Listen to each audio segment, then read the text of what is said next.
there's a very well-known astrologer, Jonathan Cainer, who he was interviewed, and one of the quotes that stuck with me was him describing people's reaction when they find out what he does, i.e. that he is an astrologer. So when they meet him on Saturday nights or at a dinner party or on at a barbecue on a Sunday, he says that over the years people tend to ask him the same question. And it's not, will I be rich? And it's not, will I find my soulmate? He says that the question he gets most asked is, can I change my destiny? And so over the years, he's cultivated a really good response. And he says, think of your destiny just like a good book. It's only ever going to be a good book so long as it's had a good edit. So our stories that come up with triggers of, similar archetypes that come into our lives, similar people, similar dynamics and situations. It's about editing the story. So these same types of people might come up, but we're no longer 7. We have serious street cred. And editing our story never stops because you're only as balanced as your last trigger, right? Yeah, yeah.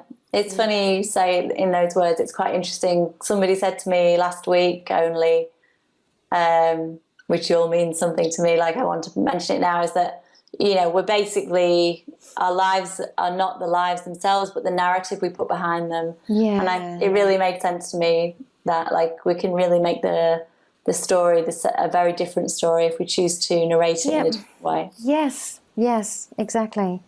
And as you know, when we're excessive in this particular energy center and we have too much energy, we're either prone to being that person or perhaps even attracting someone who is domineering and aggressive. Now, irrespective of whether this happens to you now or perhaps came up in the past, how does this show up for you, or did it show up for you, and how do you deal with that aspect? Being overly confident, you mean? I would say more domineering and aggressive. Right.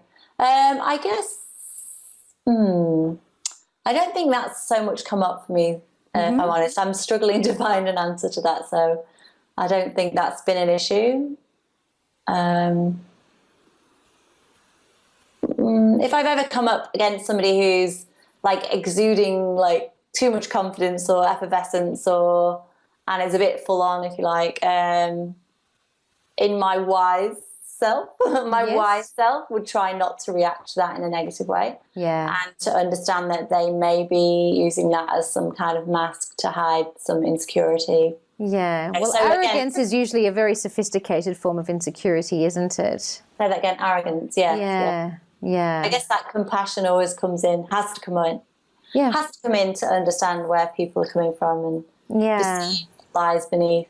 Not that you have to put yourself in a situation of, that's dangerous or anything, but just to be a bit more compassionate with people. Yeah. It's the way of the peaceful warrior, which, of course, is the balanced solar plexus archetype, isn't it? Exactly. When I was growing up, I had quite a lot of that domineering and aggressive energy around me.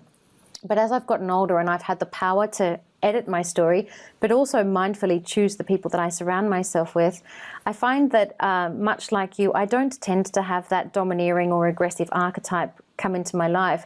And on the very odd occasion where I've been associated with it, I often look at myself and I think, how did I what did I do to create this or manifest this type of situation in my life?